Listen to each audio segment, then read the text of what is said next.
Hello, and welcome back to another edition of the GSMC College Football Podcast, presented to you by the GSMC Podcast Network. As always, I'm your host, Jake Daly. Happy Friday, everyone. We got a good show for you today. Going to touch on Michigan State Athletic Director Alan Haller stepping down from his role.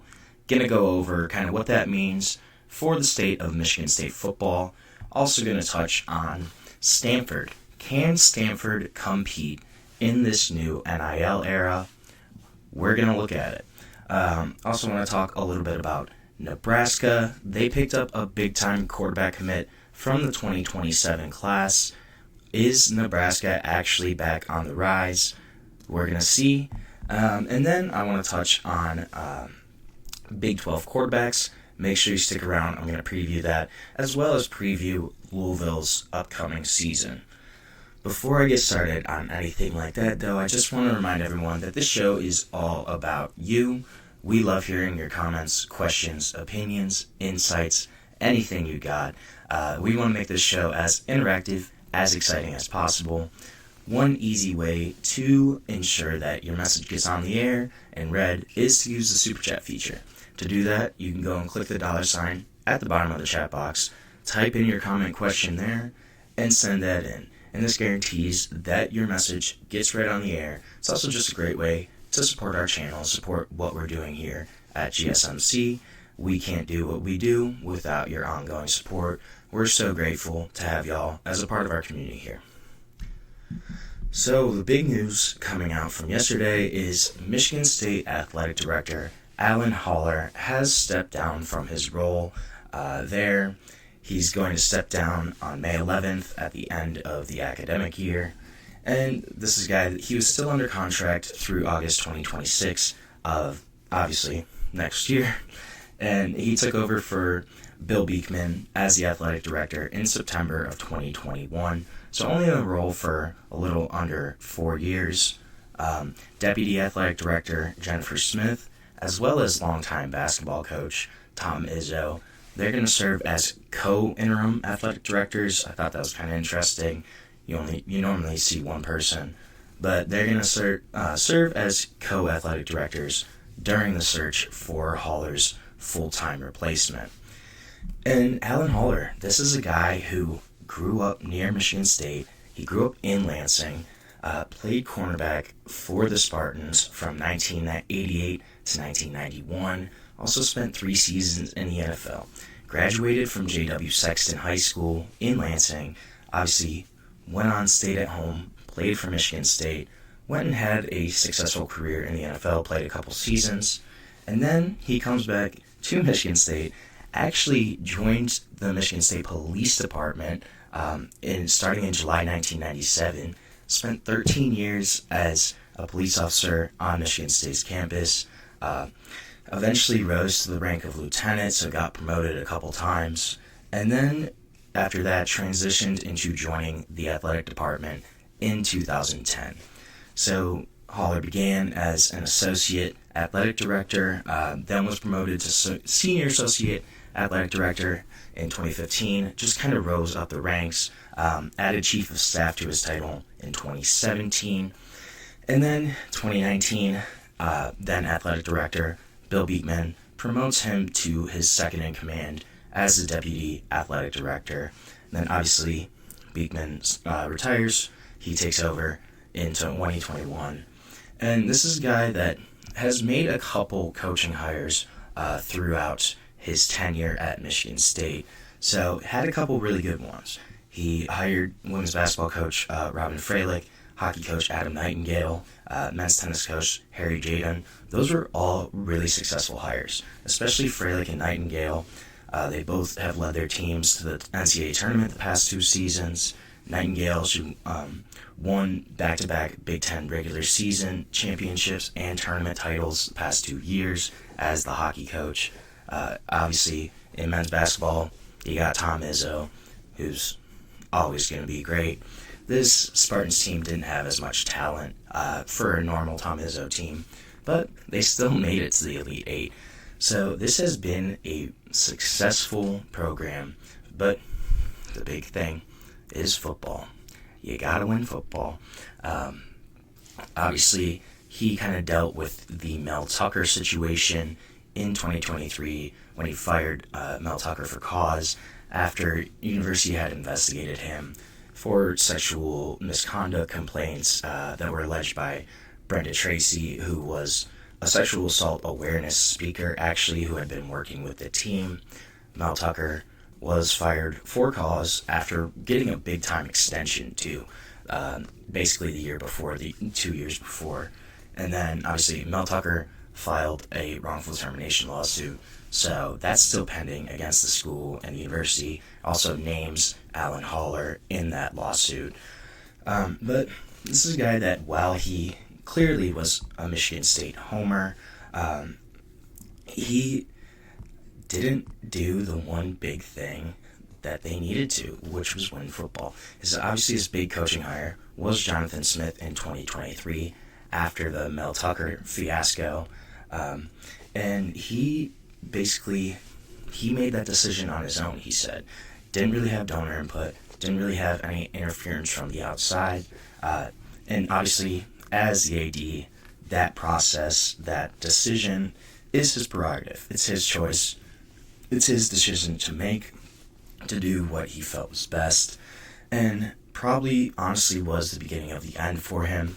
Even if Jonathan Smith does wind up having success as the head coach at Michigan State, making that hire on your own, kind of without the input of any of your boosters, anything like that, while can be good sometimes, it's going to put your tenure kind of on a rocky situation.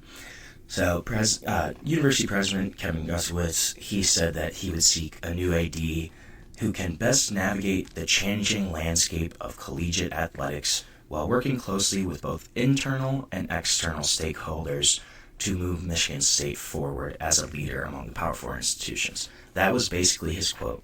What I think is really interesting about that is he said they can best navigate the changing landscape, and then the point here that he said where, while working closely with both internal and external stakeholders. Clearly, this is putting an emphasis on NIL, on investments into the Michigan State program that are coming from outside of the actual athletic department. Clearly, Alan Haller was a guy that cared deeply about Michigan State, right? Grew up in Lansing, went to high school in Lansing, went to Michigan State, worked there for 25, 30 years, refused to cut sports during his time as the AD, even while they're staring down the barrel of a new financial model, was offended when he was offered this swanky new office, while conditions for some athletes were really embarrassing at the Jensen Fieldhouse. So this is a guy that really cared deeply about Michigan State athletics and what was going on there. And also, he was hired when the school's coming out of pandemic, and the pandemic, it really brought athletic departments to their knees, made them struggle financially, and also this was a time when NIL was not nearly as developed, as lucrative as it is now. In that time, 2021, NIL still about, the Jolly Pumpkin restaurant, feeding offensive linemen, and getting monthly stipends from Matt Ishbia and United Wholesale Mortgage, right? It wasn't, hey, I need $750,000 to come play here. That wasn't what it was like when Alan Haller became the athletic director.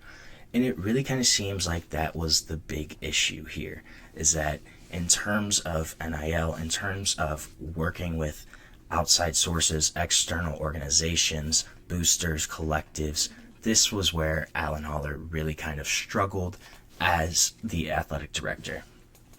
And then Kevin Guskiewicz said this too. He was like, the next ADs, their top priorities, is going to be making sure that Michigan State football has the resources to contend in this new era. And also down the road, you're going to have to replace Tom Izzo, which is going to be a big story there, but obviously different sport. Right now, the reason he's not the athletic director anymore is because of football. This is all because of college football. of the Spartans struggling. They're really kind of losing ground in the state. Did have, obviously, when Mark D'Antonio left, they had a string of success, probably 2013, 14, 15, where they had some really solid teams. But as we've gotten into this NIL era, Michigan State just keeps dropping and dropping and dropping. No one's really looking at them as a power in the Big Ten right now. Even in state, the Wolverines are clearly the dominant force there. If Michigan State wants to get back to competing, wants to do what's right, they have to invest in football, and in that program, in NIL deals, and that seems really to be the main reason that Alan Haller is no longer the athletic director. I'm kind of curious as to what direction Michigan State's going to go in terms of finding a new AD, especially because of the timing of this. He's stepping down at the end of the academic year, so it's also going to be a time where sitting athletic directors could potentially be in contention for this job. I'm curious if they have a specific target in mind right now. I'm also wondering, how much was this forced upon Haller by the university? I think it was probably a decent chunk of time. It might have been something where you go, hey, you're going to step down or we're going to fire you. And also, it is storming here right now. I don't know if anybody can hear that, but if it comes across, that's what's going on in the background right now. But we're going to see what happens with Michigan State, with Alan Haller.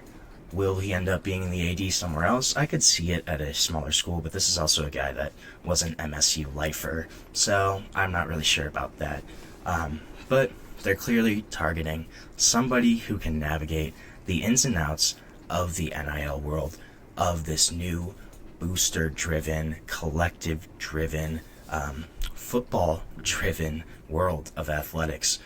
So we're going to see what Michigan State does, but Alan Haller is officially out as the Michigan State athletic director. So right now we're going to take our first break of the show. When we come back, I want to talk a little bit about Stanford and kind of the state of the Stanford program. Can they compete in this new era, similar to Michigan State? But we will talk about it when we come back, and we're going to take a short break here on the GSMC College Football Podcast.